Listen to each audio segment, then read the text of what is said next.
Welcome back, everybody, to the Go Podcast. I'm super excited for y'all to be here. Today is going to be a little bit different. I'm actually going to be starting a three-part mini-series over the locations and the places that I went on my mission trips. They're not going to be consecutive. I'm just kind of going to throw these in here every now and then.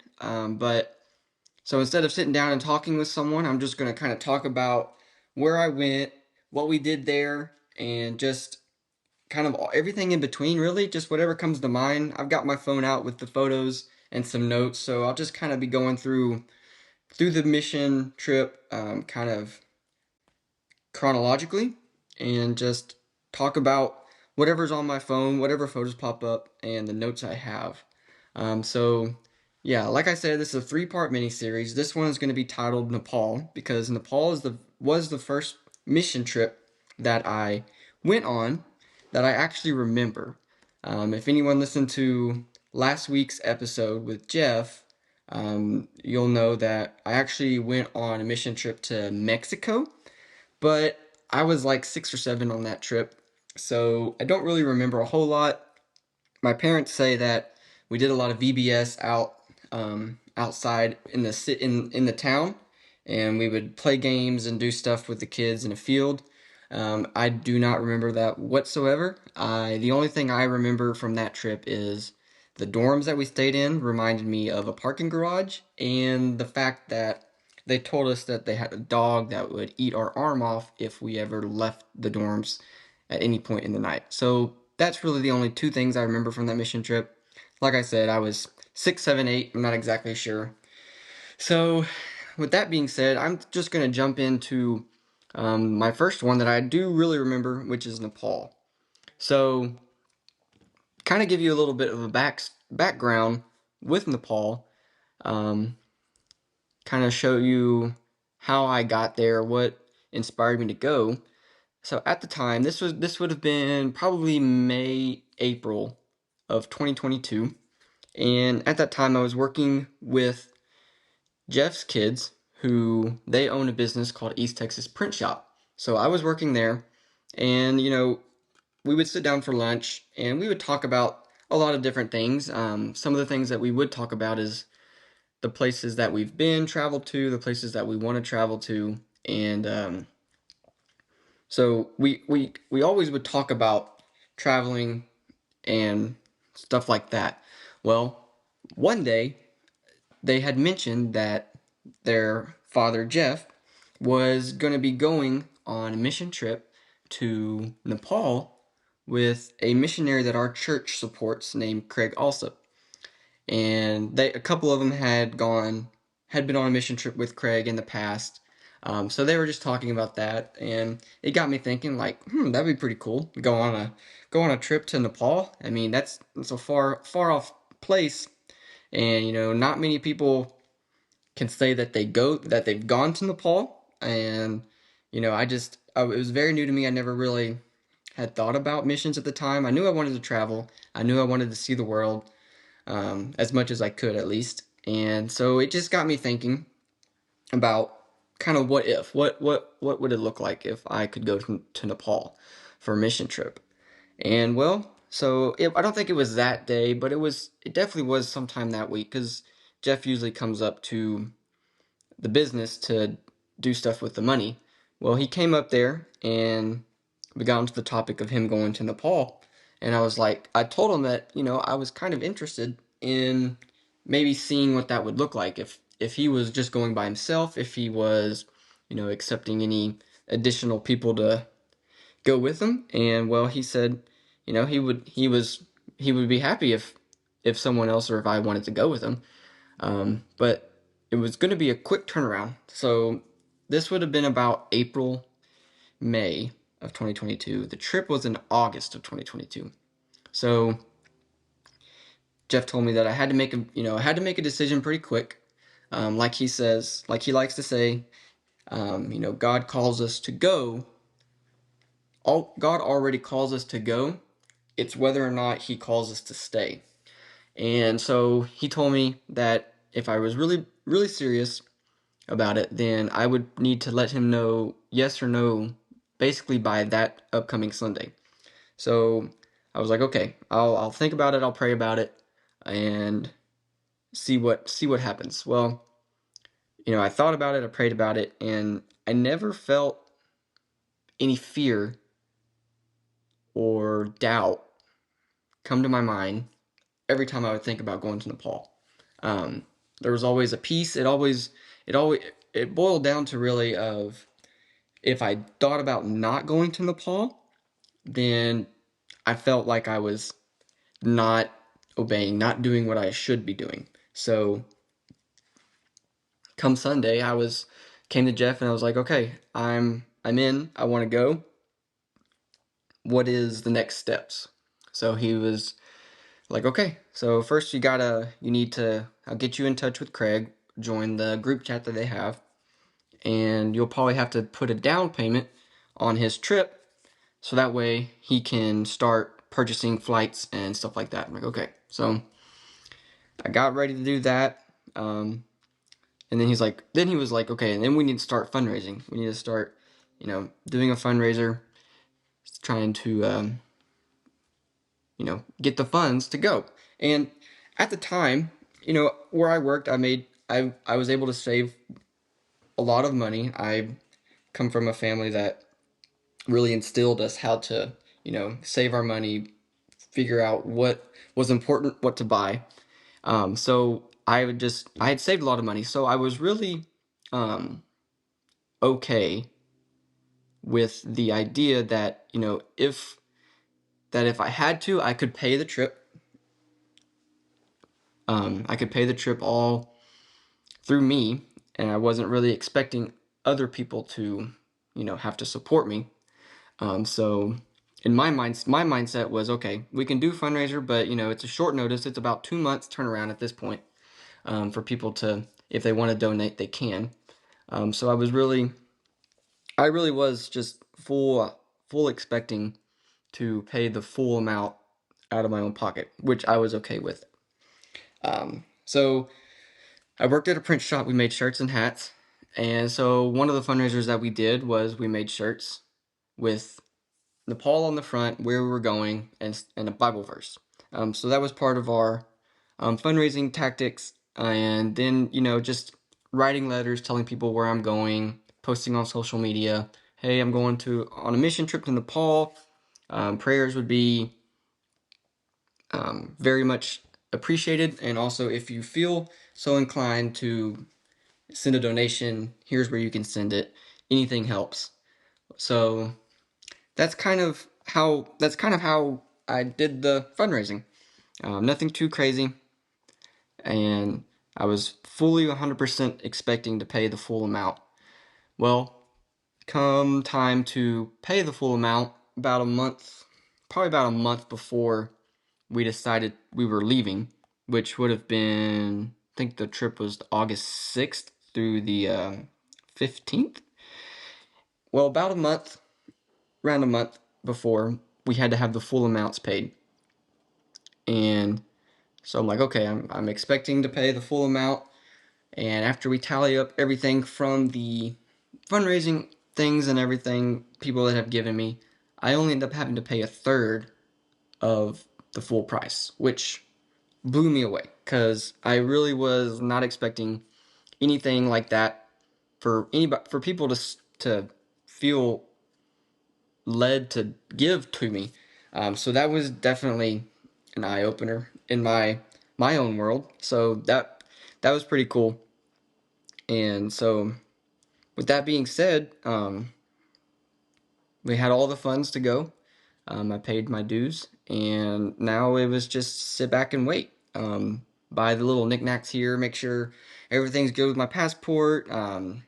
Make sure it's not going to expire while I'm there, which I did beforehand, but um, just grab what I need: backpacks, suitcases, just everything that I might need while I'm there.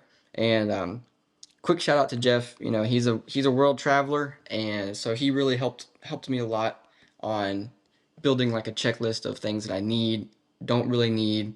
Um, so I definitely think that you know having Jeff as a first time missions partner probably was the best thing for me.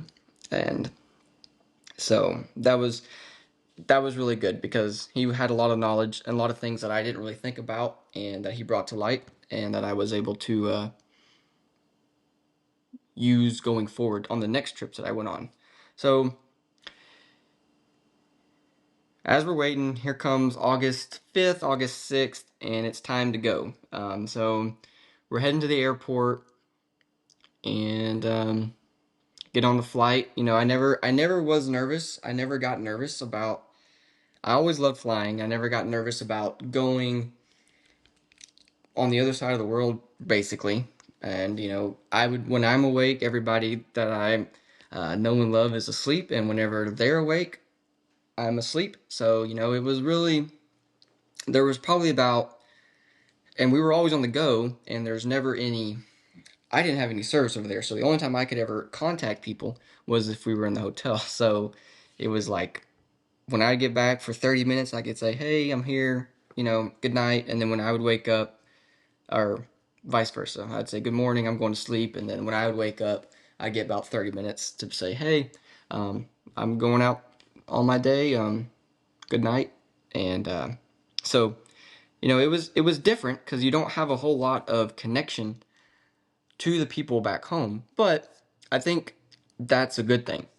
Um, if you're trying to go on a mission trip, but you still want to be, in better words, tied down to back home, then I don't think in my opinion, you probably won't be able to um, cherish and experience what God is going to do through you and do on that trip as well. That's just my opinion now. I'm not against anything like that, like having phones and staying in contact with your family and friends back home. But I do think, in my opinion, it's a good idea to make it a effort to try to disconnect and spend more time focusing on what you're doing in doing whatever focus on whatever you're doing at that present moment. But anyway, so we get on the plane. We're flying to Doha, Qatar, and that first flight is it's a long one. I think it's about a 12-hour flight or a 14-hour flight. It's a lot of sitting down, and that was a lot.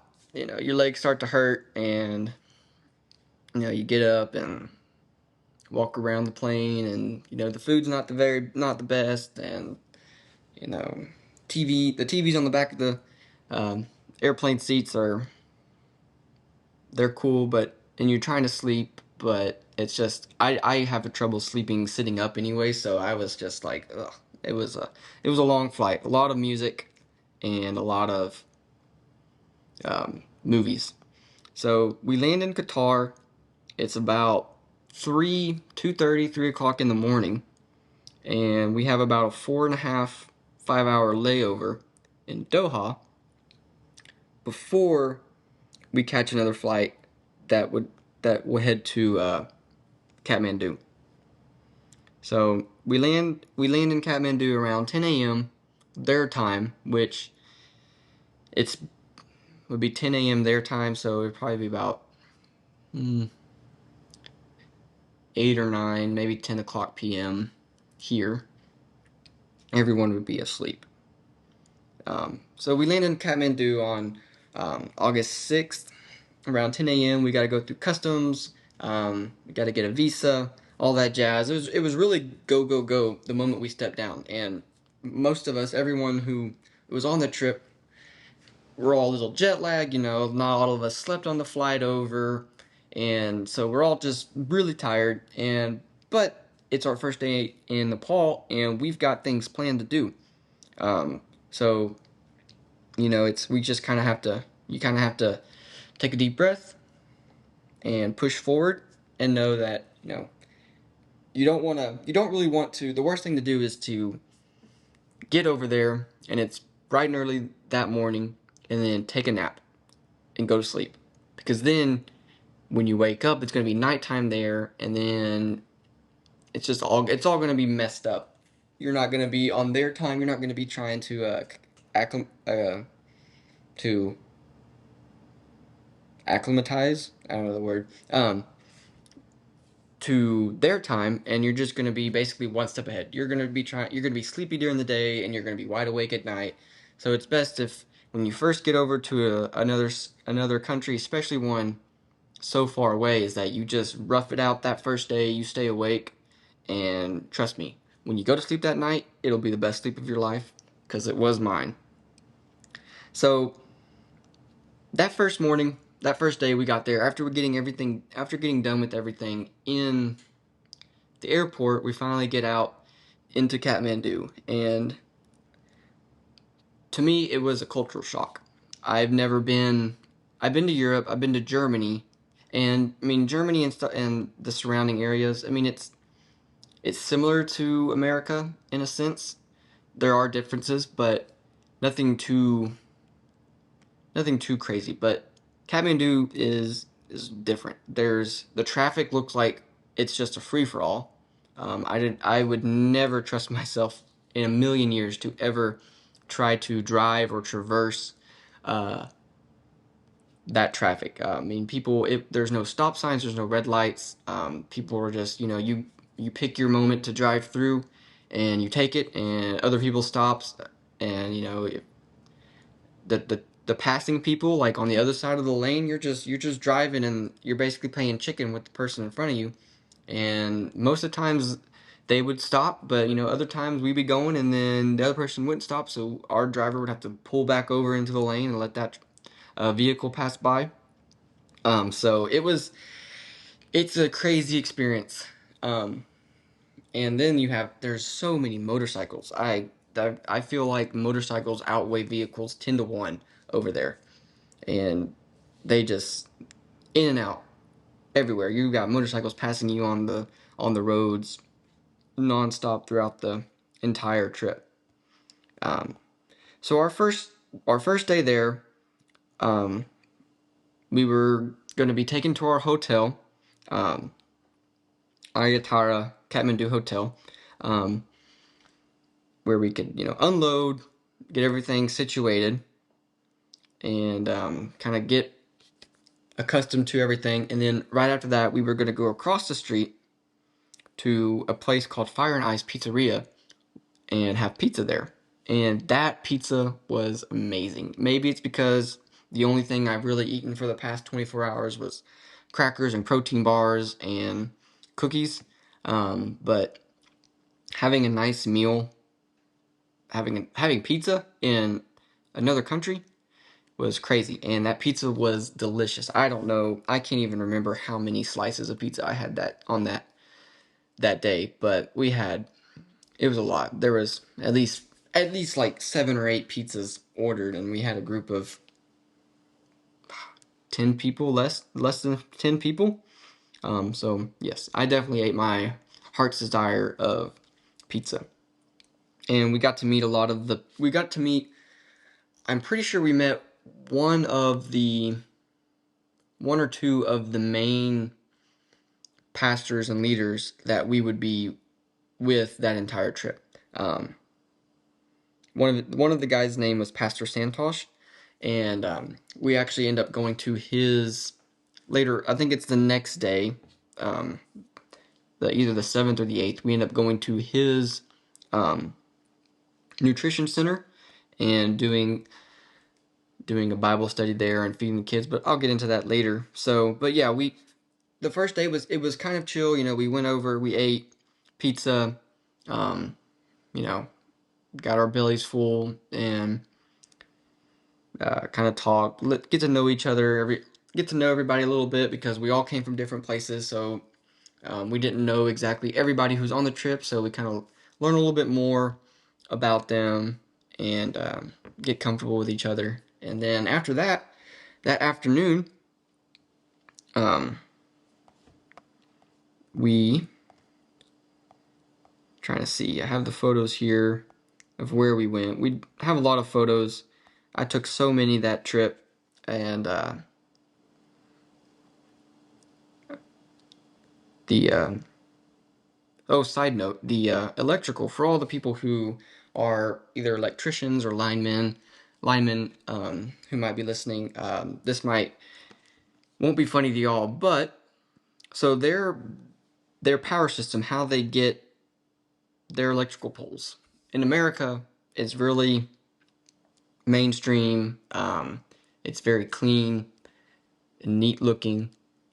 You got one pole with a couple wires connected that go into the next pole with a couple wires connected. Well, in Nepal, it's a lot different.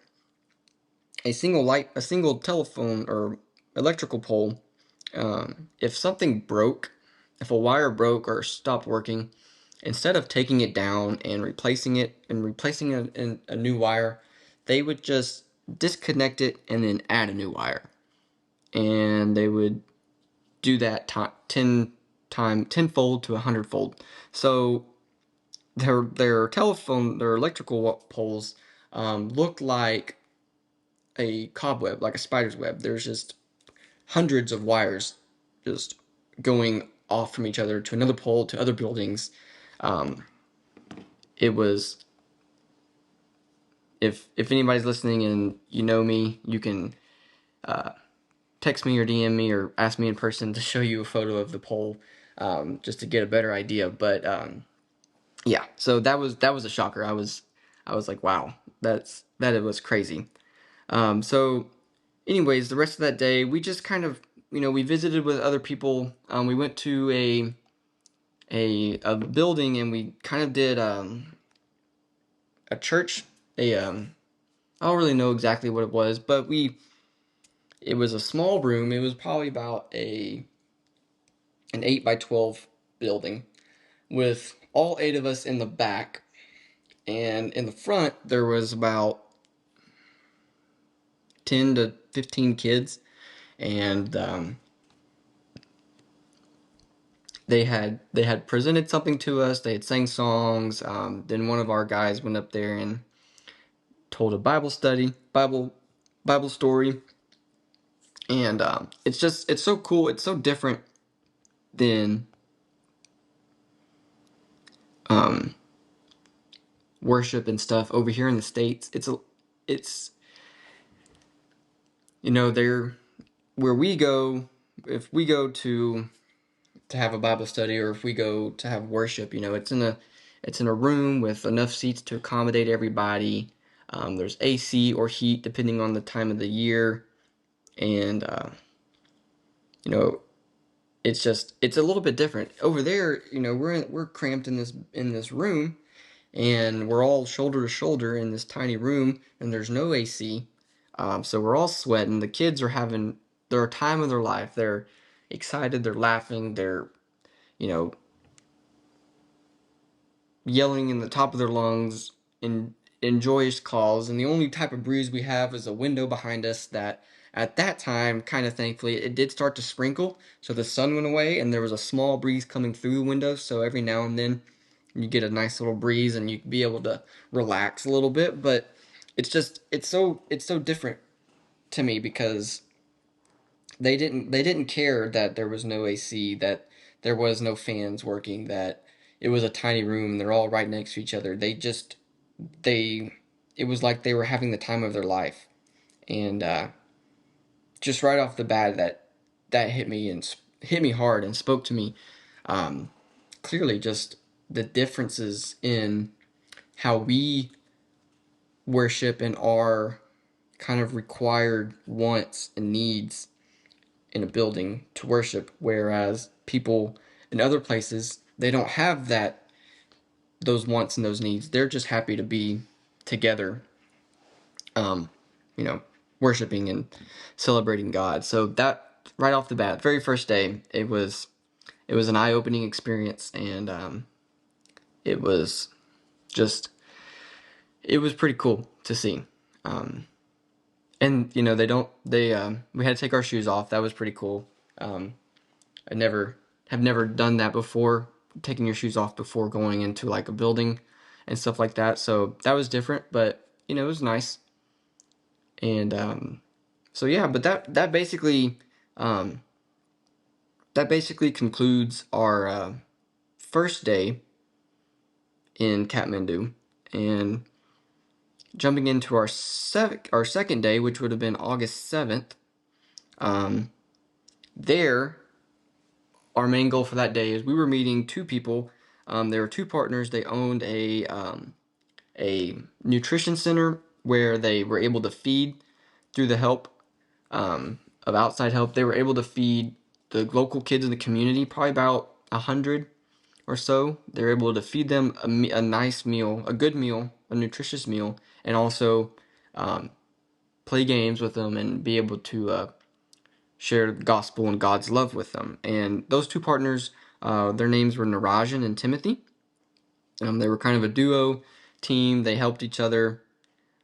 So on the seventh day, on the second day, our goal was to go there, spend time with the two partners, kind of encourage them, see what they're doing, really let them know that they're not alone in this. And then when the kids got there, we would feed them a meal and play some games with them, and then we would speak to at their 5 p.m. service, do like a little Bible story, and oh, excuse me. We fed the partners, Narajan and Timothy, and then the kids got there. We play games and we do a story with them, and then we got to actually feed, um, we help serve the kids. We made their plates, had them sit and served them, and gave them food. So that was really cool. That's every trip I've been on. We have been able to do something like that, and I think that has always been the highlight of um, one of the main highlights of all my trips that I've gone on is just being able to take a moment and just serve these kids who don't have the luxury, and a lot of them sometimes don't know where their next meal is going to come from, um, especially in Africa. More so in Africa than some of the other places, but definitely all three places. There's a good chance that that meal that they got that day, that time, was the only meal they had or would have that day. So it it was nice being able to do that and just be a part of that.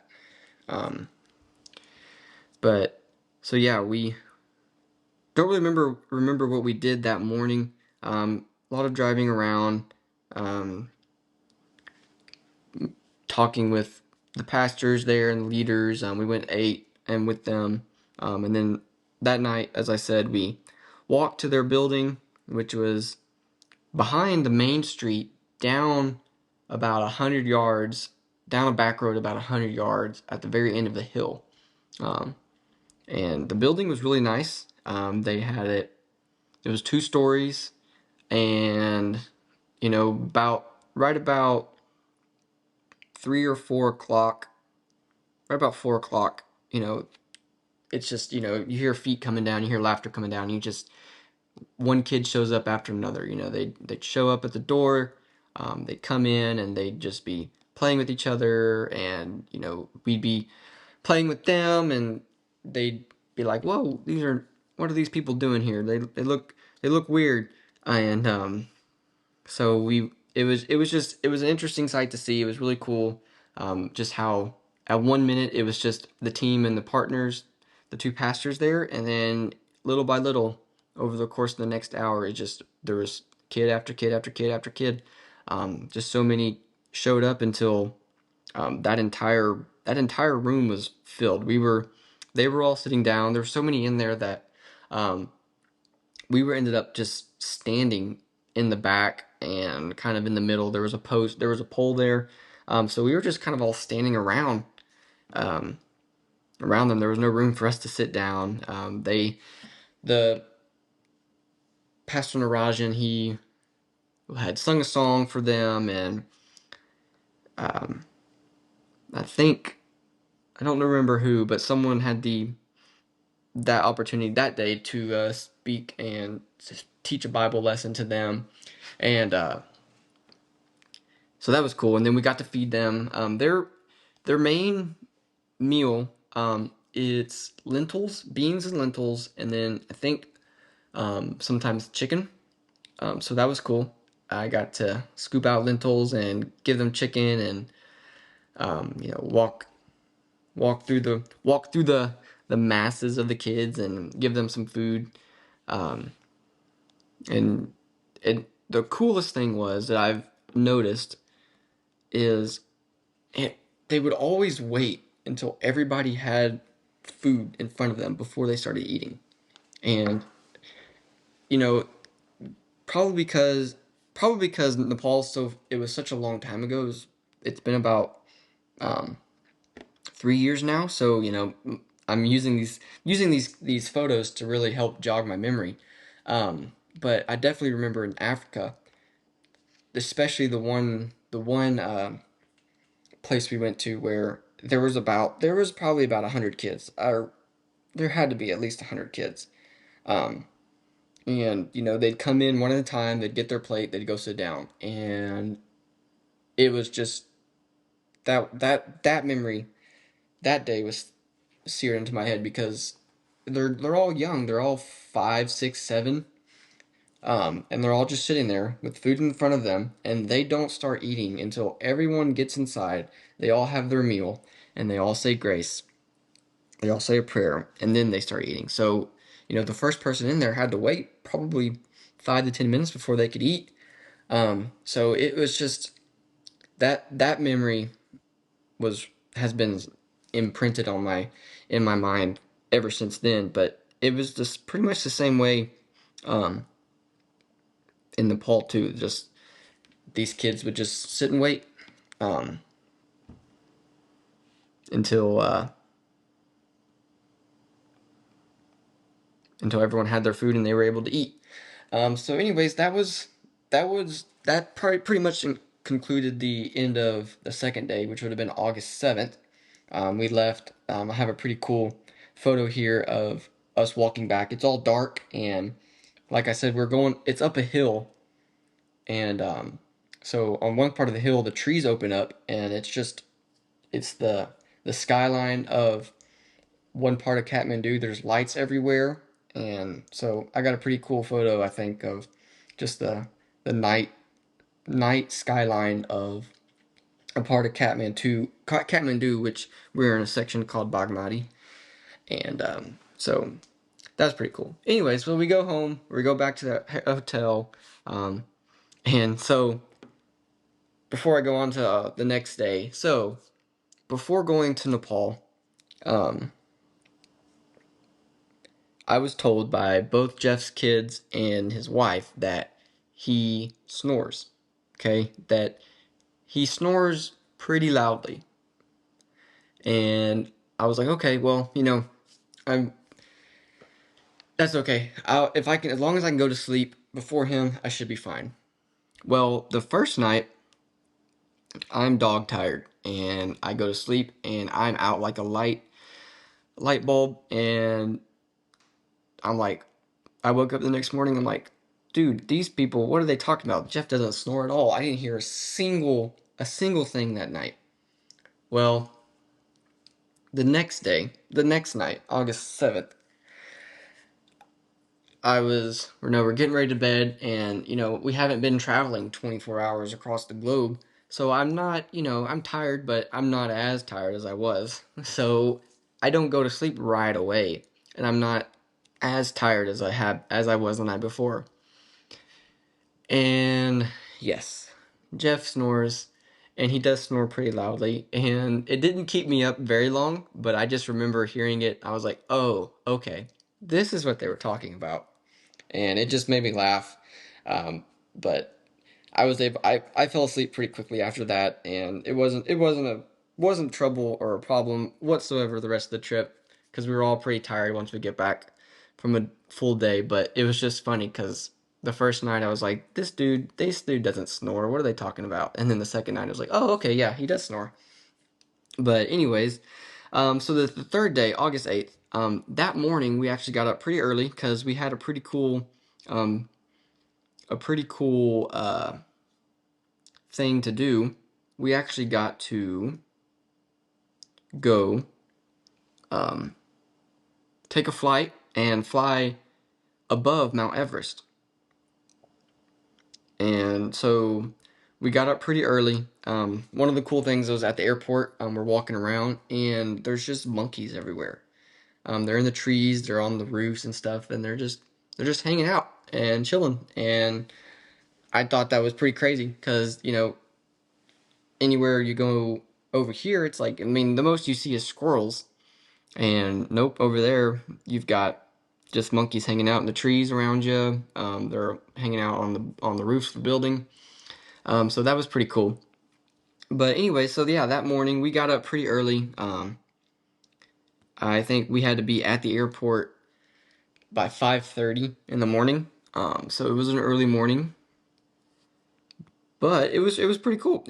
I think it was well worth it. We got in this little dual propeller plane, and it wasn't very full. There was our 4 or 5 of us, and then maybe a couple other people in there and it could have probably sat like, I don't know, probably 50 to 100 people.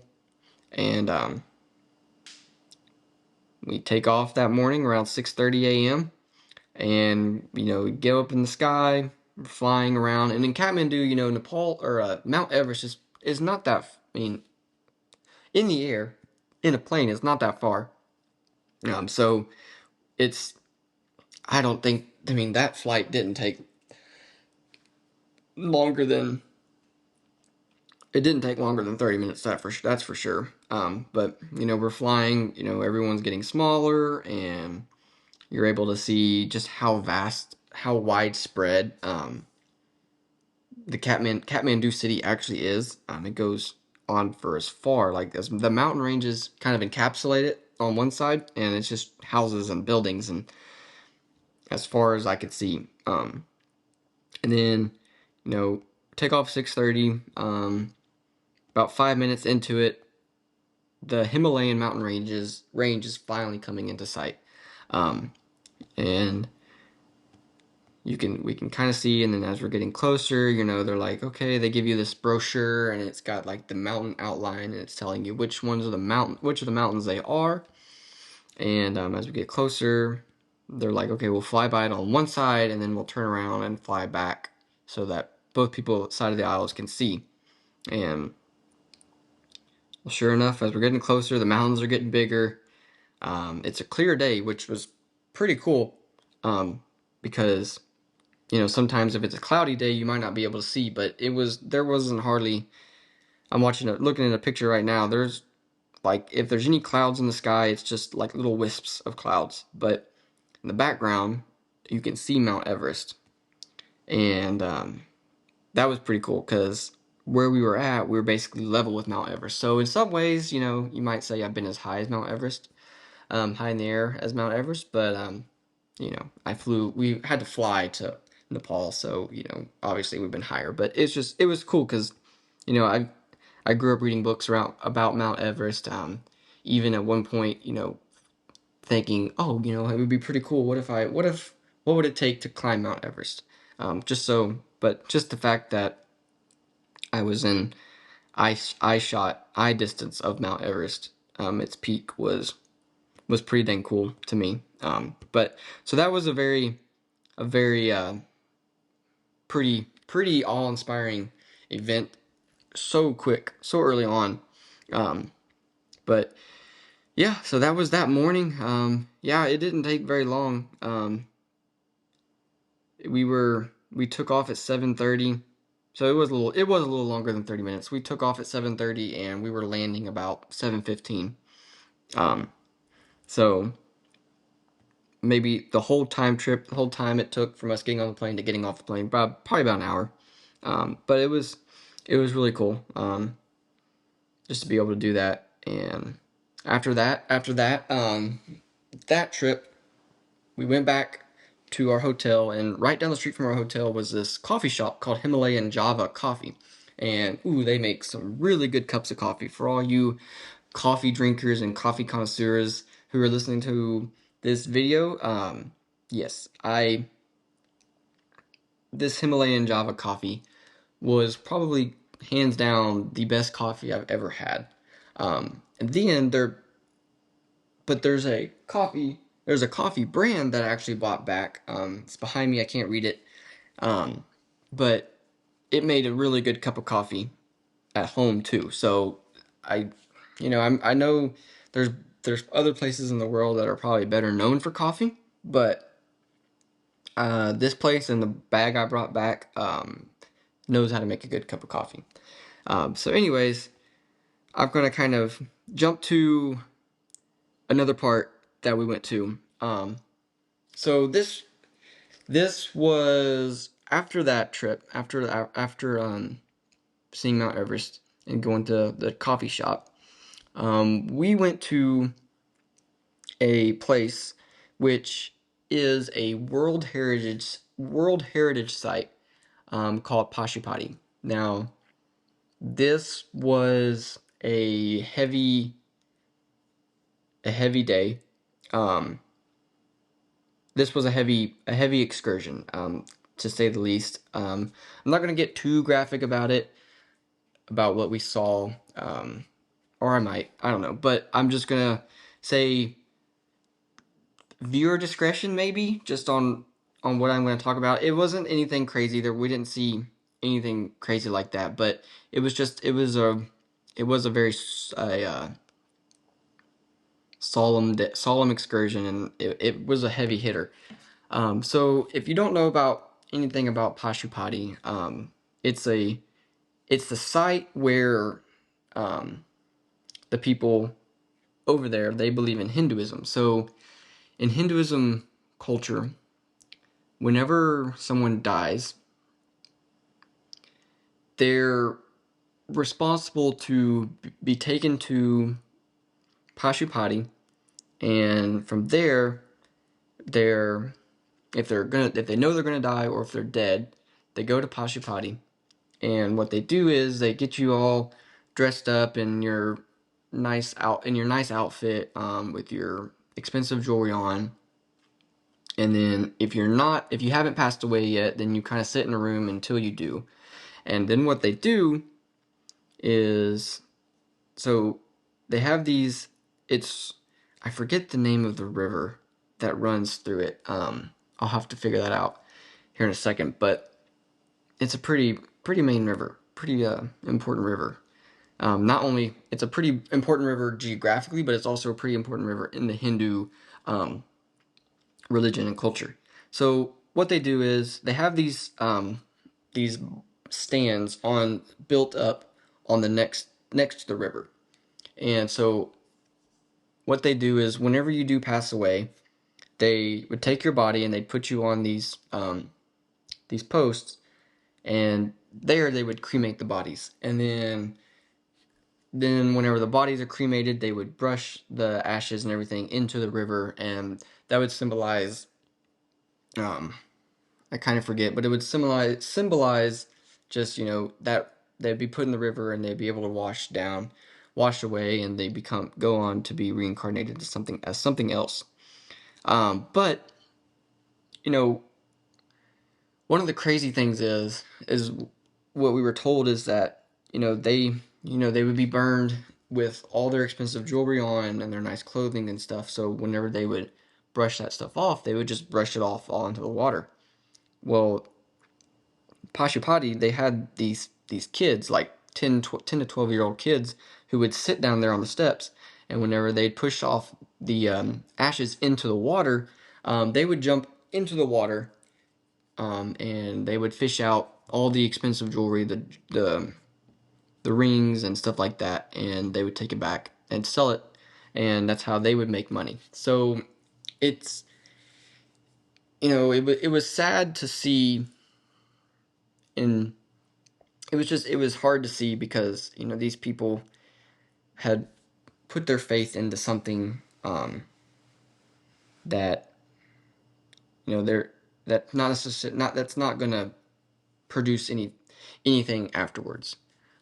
So that was a hard day, because it was a solemn day. Everybody, there's people are it was just it's hard to put into words, just how I felt that day and how everyone really felt that day. After he left, there wasn't a lot of talking. Um, and then that was actually the the first time in my life that I've actually so in the Bible, there's leprosy is a big thing. You know, Jesus healed the guy who was a leper, and I grew up hearing these stories about leprosy, but you don't really hear about any leprosy cases over here in the United States. But that trip, that place in Pashupati was the first time that I actually ever saw people who had leprosy. Um, and it was intense. I I don't want to spoil anything because I don't want to say too much about it, but it was definitely it was a very that excursion was hard, as I've said many times before recently. But I think it was necessary, to just get a perspective of just how lost the the people are over there, how lost they are in terms of um, where they're going after they die. Um, and it's hard because I think 88%. It's a big number. There's 80% of the people over there um, are Hindu, who practice Hinduism. Um, and there's millions of people. I have this written down somewhere, but there's millions and millions of Nepali people who they're unreachable. Like, they live in the mountains, and the only way to get to them is either by taking a bus 5 hours, or taking a bus, honestly, 8 hours plus, through mountains, having to walk and trek through dense jungles to get to them. So there's a lot of people who are deemed unreachable in Nepal, who haven't ever the heard of the gospel before. Um, so it's just that trip. It started off good with Everest. Started off really exciting with Everest, and then about midday we had the heavy hitting excursion. Um, and But yeah, so if you want to hear more about Pashupati, I'd be happy to talk about it. Maybe eventually I might do a whole episode about Pashupati. If I do that, I'm gonna ask someone else to join me on that, who knows a little bit more about it, who can speak more accurately about it. But anyways, so after Pashupati, we went and got a late lunch at a Greek place, which was kind of cool. Uh, it was pretty good. Had some Greek food. And then after that evening, we went to that first pastor that we met at the pizzeria named Santos. We went to his nutrition center, where there was about 20, 30 kids there. Um, they feed, they're able to feed those kids every day. I think every weekday, I think. But from there, Jeff was able to give a sermon with three strings, which is pretty cool. You'll have to ask him how he does that. A lot of the kids got a kick out of that. Um, but anyways, that was the end of that day, August 8th. August 9th, we kind of went walking through town. We went to there's a section next to where we were staying called Tamel. It's a shopping district, so we walked around, looked at a bunch of places, a lot of shops, and then um,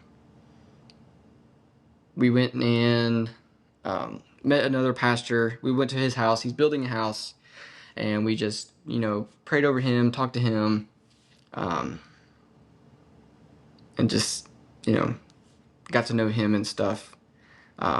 And then that evening, we went to now, I hope I don't get this wrong, but him and his wife are from the Philippines. They didn't move, they have like a work visa, so they're always constantly going back to the Philippines and coming back, but they have a church here where they spread the gospel. They have their own church here, inside Kathmandu, and so we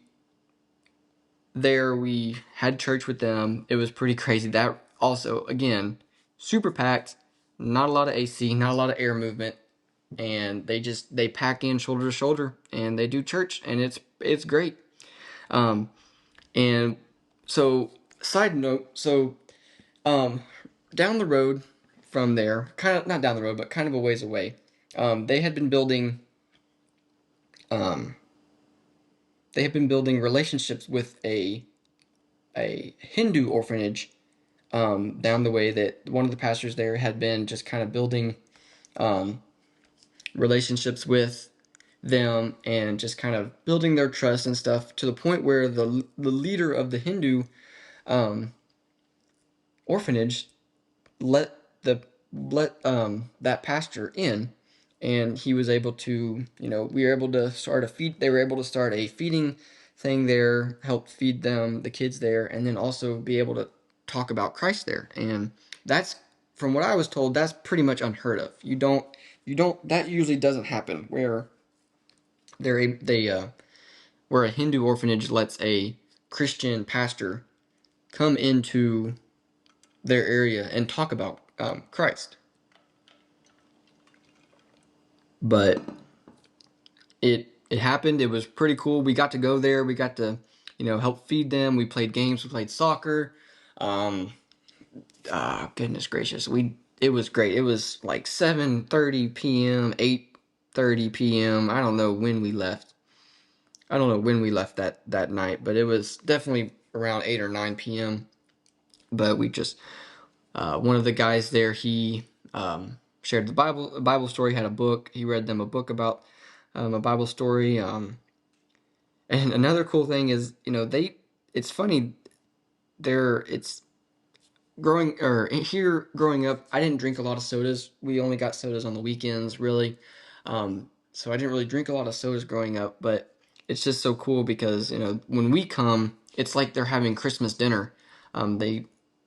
They have the Fantas, they have Cokes, and they're pouring everybody's, and they pour yours, and they insist that you drink it. So I definitely drank a lot of Fanta and Coke on that mission trip, and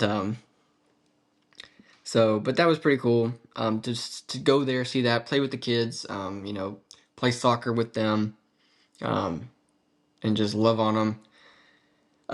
So that was pretty cool. Well, so into that day comes.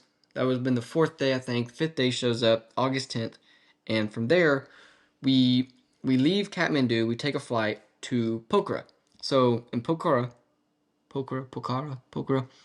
in Pokhara, there is a orphanage center, a children's center that Craig and has partnered with specifically. So the first half of the trip, we were bouncing around to a bunch of different nutrition centers and stuff, and then the last half of the trip, we spent the next 4 days, 3 days, 4 days at this one place, and that was cool, because then, like, you meet these kids in these one place, but then you don't see them again because you're somewhere new the next day. But for these next 4 days, we're seeing the same kids, the same leaders, and you're able to build a stronger and deeper connection and relationship with them. Um, so that was really cool, and being able to do that, I thought that was um, it was different, because my first that's my first mission trip, and the first thing I'm exposed to is bouncing around nutrition center to nutrition center, church to church, and building small connections, but not really getting to know a lot of people. And then then we go to Pokhara, and we're there for 4 days, and you're there. I mean, you wake up in your hotel room, and then we drive to the nutrition center, and we're there most of the day doing stuff, um, playing with the kids. We bought a gas powered pressure washer, and we were pressure washing the concrete there, because they don't have the need for it, so they don't have one. So the concrete had been kind of overgrown with moss and algae and stuff, so it was pretty slick. So we were able to clean that off to make it not as slick because that's where they play. Um, on top of the building, they had their own hydroponic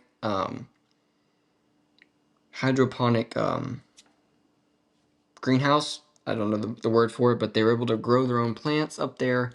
They had a few water buffalo and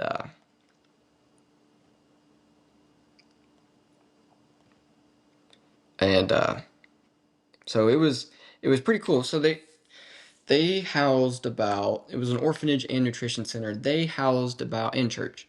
Um, I don't know. They had at least a room full of bunks for about, they had at least 40, I want to say, man, that might be pushing it, probably about 30 kids. Um, that ranged from, 7, 8, 9. Well, no, actually, one of the workers there, she didn't speak any English, but she actually had a newborn baby. So really, it ranged from newborn baby all the way up to um, 19, 20, 21 years old. Um, the daughters of the dude who ran it, I think a couple of them lived there to help run it and stuff while going to school. Um, but it's Pokhara is a drastically different environment than Kathmandu. Kathmandu is the hustle and bustle of the city. So there's not a lot of green. It's buildings on top of buildings, people on top of people. Um, it's the air is more polluted in Kathmandu, but when you go to Pokhara, it's like a farm country. It's a farm city almost. It's a lot smaller. There's a lot more green. There's not as many people. It's cleaner air. There's not a lot of pollution and dust everywhere. Um, there's the Annapurna mountain range that surrounds Pokhara, and on clear days you can see Annapurna, its mountain range, and but yeah, um, but Pokhara was different, and I enjoyed Pokhara a lot. I think I enjoyed it. Um, they each had their own differences and their own quirks to it. Just Pokhara, we got to connect with the kids more. Um, on a deeper level. We saw them every day for 4 days straight. So you get to have conversations with them as much as you can. Some of them spoke English, but a lot of them didn't. So there was a little bit of a language barrier there, but it really didn't matter because at the end of the day, you know, a smile is a smile in every country. Um, Joy is joy in every country, and so it was things were said without being said. Things were shared without being shared. Just you know, basically being someone that can be there for them. There's three young boys there that they from the moment I got there, they were basically attached to my hip. They were around me. I wore short sleeves and my tattoo was showing, so they'd ooh and all at it, and they would trace it and like, oh, tattoo, tattoo, and so that they everywhere we went, they were basically by my side. And I have a photo that I'm probably going to be posting. I'm going to post to my Instagram, the Go Podcast Instagram, um, and it's it's me and two of them standing at a dock. We went down there. We had taken the kids to go eat. We were taking them to go eat, but we were walking with the group, and we went to the dock to kind of look at the river. And we took a big group photo down there, but I was standing by the pier, leaning against the rail, and they both came up to me, and they held my hand. We were just all looking out there, and someone snapped a photo of it. But it it's just amazing to me. 3 years later, I still remember who they are. I still think about them. I still pray about them. And I don't know. I hope I made an impression with them, but I do know that they made an impression with me, and it'll last a lifetime. I'll never forget them. Um, but just they were super nice. They were great kids, um, and it was pretty cool because the second day we were in Pokhara, um, maybe the second or third, might have been the third day. Um, we were actually before that. Um, so it was the second day we got there. That evening, I it was my turn to lead a Bible study, Bible verse, Bible story to the kids that day. So that was pretty cool. A little nerve wracking for me. Public speaking is not my forte, but with the help of other people, um, mainly Melinda, Jeff's wife, with the help of her, she gave me uh, some stuff to use to help me. So that was cool. I was able to do it. I barreled through it. In my mind, I don't know how good I did. Everyone else says I did pretty good, but I ended up doing it again at the end of the trip back in Kathmandu before we got on the flight.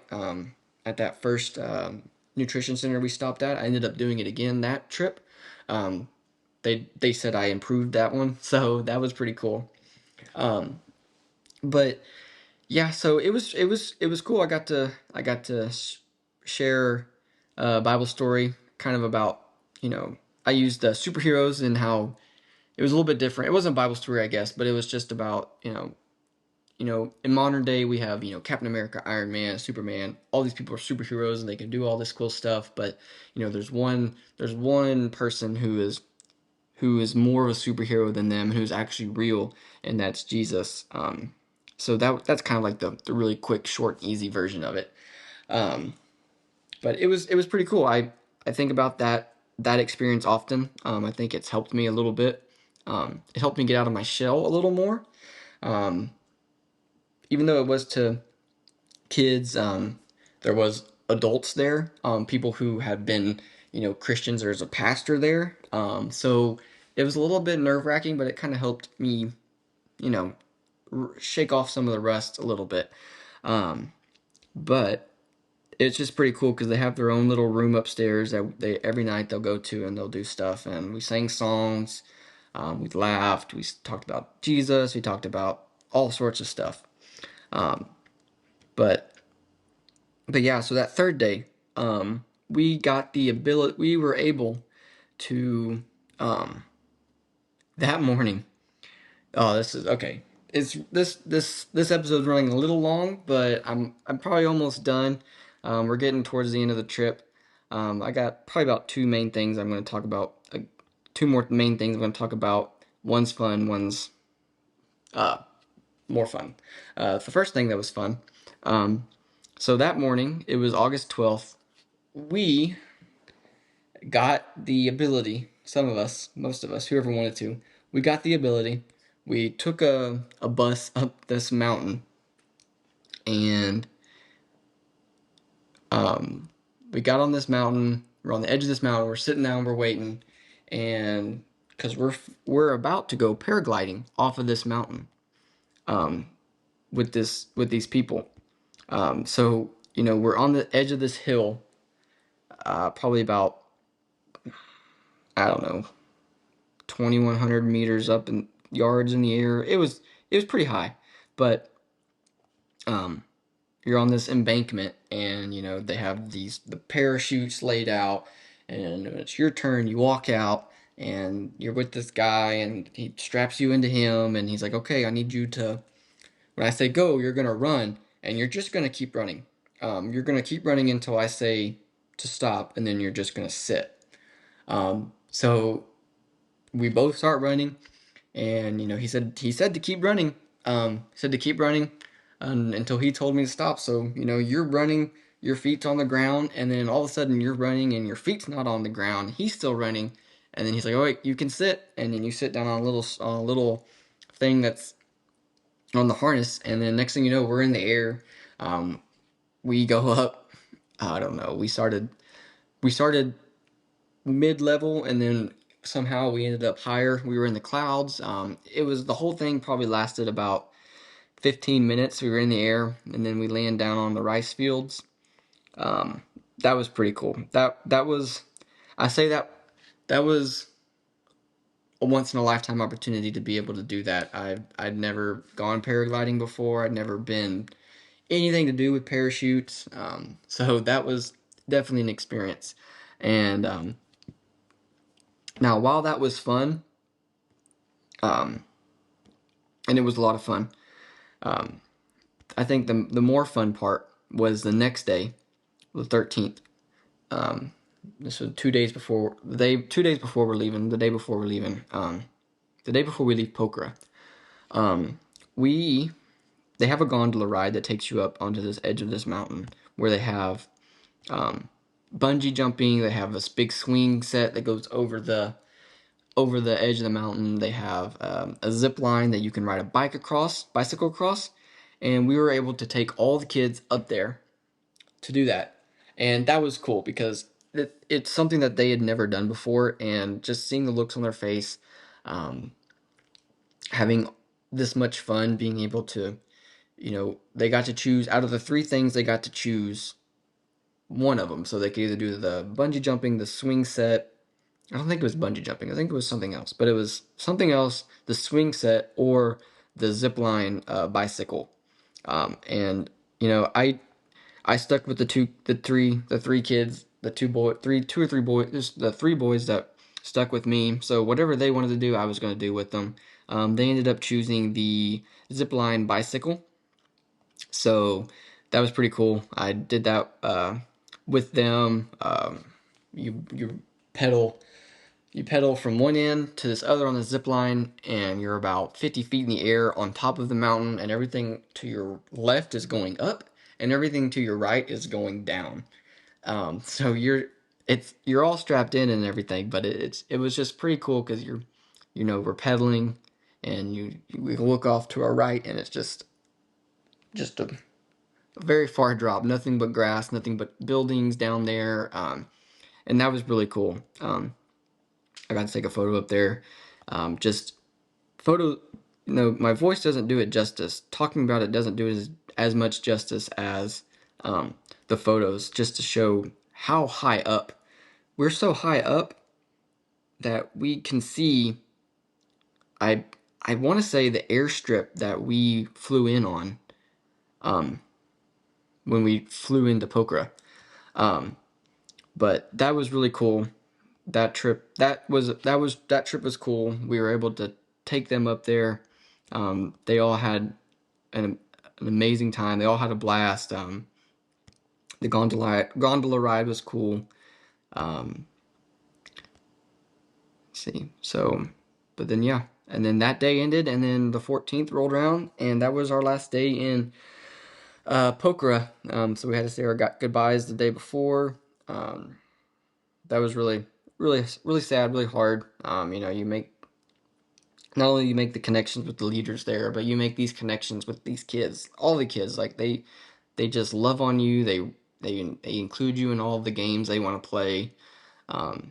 But so that was hard having to say goodbye because the next morning we got up pretty early, didn't get to see them again. We went straight back to the airport and hitched a ride back to Kathmandu. And then from there, on that last day of Kathmandu, it was kind of a free time. We went to that one church, the one nutrition center, that evening, for a little bit um, uh, to do another serve. I was able to do another Bible study there. That same Bible study, just did it better, hopefully. But then we walked around a lot. We got to experience Kathmandu a little bit more. Um, we went to a waffle place, Belgian waffles. But it was, but yeah, at that was the last day. That was the last day we were there. August 14th. We just kind of hung out. We did one thing I didn't talk about I forgot to mention, but every night we would do a devotion. Um, and if you're going on a mission trip, if you've been on mission trips, if if you if you haven't done these before, I highly recommend, when you get back to your wherever you're staying, to really set about an hour, maybe. It really probably about an hour, 30 minutes at the most, at the least, but with everything that everyone has to say, it usually takes about an hour. But the devotion time it was scary to me at first because everyone had to choose a devotion they were going to do, and they had to say their devotion and stuff and talk about it one night. So to me, it was scary because I'm not a very good public speaker, but it's so worth it. You know, you get to not only do you get to know more about the people on your team, but you all go through the same thing. More times than not, more than likely, you all go through the same thing that day, but everyone has a different perspective of what you're doing that day, and everyone takes something different. So, if you're doing something with somebody and you're getting this experience from it, and you're getting this takeaway from it, well, unbeknownst to you, someone else on the team saw that interaction from a different perspective, and they saw something that you didn't see. Maybe, um, maybe while you were distracted, a kid went around here and like said something to somebody like, "Oh, this was so cool," blah blah blah. But it's stuff like that. You get to stuff happens. You can only be at one spot at one time. You can only see so much, and things happened while people saw other stuff that you didn't see. That it's like an icing on the top of the cake when it comes to cherishing the moments that you had, because while the moment you had with this person was great and meaningful, someone else, they saw a side that you didn't get to see, that made that experience even more better after it happened. It doesn't make a lot of sense, but it's just doing devotions at the end of each day was a nice way to reflect and kind of wind down that day, but really reflect and see what all God had did on that day, not only for you, but for the people on the trip and the kids and the leaders there.